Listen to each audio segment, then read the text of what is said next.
devons d'abord féliciter son Excellence, Monsieur le Vice-Premier ministre, ministre du Budget, pour cette initiative qui associe véritablement les membres du gouvernement à l'élaboration du budget que nous allons proposer à l'Assemblée nationale.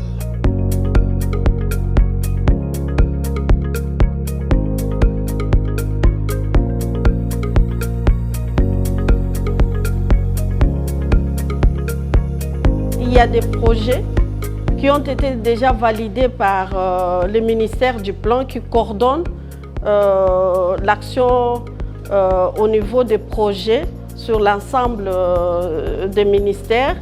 Et donc nous avons des projets qui ont été validés et pour lesquels il fallait intégrer les budgets dans les nouveaux projets.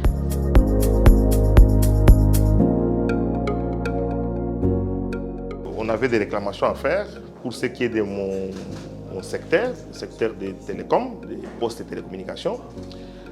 On devait se rassurer d'abord d'un grand établissement qu'on a créé par la loi, l'établissement qui s'appelle le Fonds de développement des services universels, qui est un grand fonds qui permet aujourd'hui que nous puissions aller avec la télécommunication et l'Internet dans tous les milieux ruraux et périurbains, se rassurer s'il y avait effectivement des fonds liés à la subvention et le fonctionnement.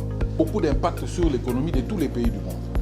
Et donc la République démocratique du Congo ne peut pas être en reste, on ne peut pas rester derrière. Et donc on a eu à discuter vraiment avec le ministre du Budget, le vice-ministre du Budget, pour s'assurer de comment nous allons pouvoir fonctionner et comment le ministère de l'économie numérique va véritablement aider ce budget à s'accroître davantage. Parce que comme vous le savez bien, il y a énormément de marges entre l'activité économique réelle et le budget que nous voyons.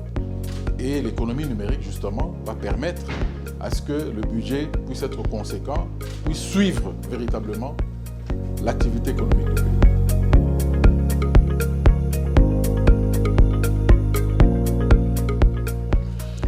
Non, il n'y a pas d'attente que de nous voir tous comme gouvernement, avoir un budget qui va affronter les problèmes auxquels fait face le peuple congolais. Parce que le budget, c'est un outil du gouvernement qui nous permet de pouvoir répondre aux besoins de notre population.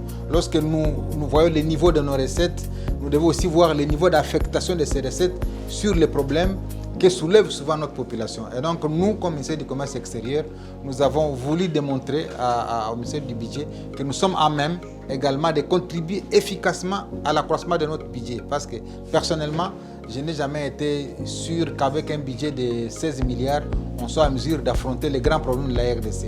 Il nous faut un budget de 30, de 40, de 50, de 100 milliards de dollars. Mais pour y arriver, nous devons d'abord définir les différentes étapes par lesquelles nous allons passer et c'est l'exercice auquel nous avons participé.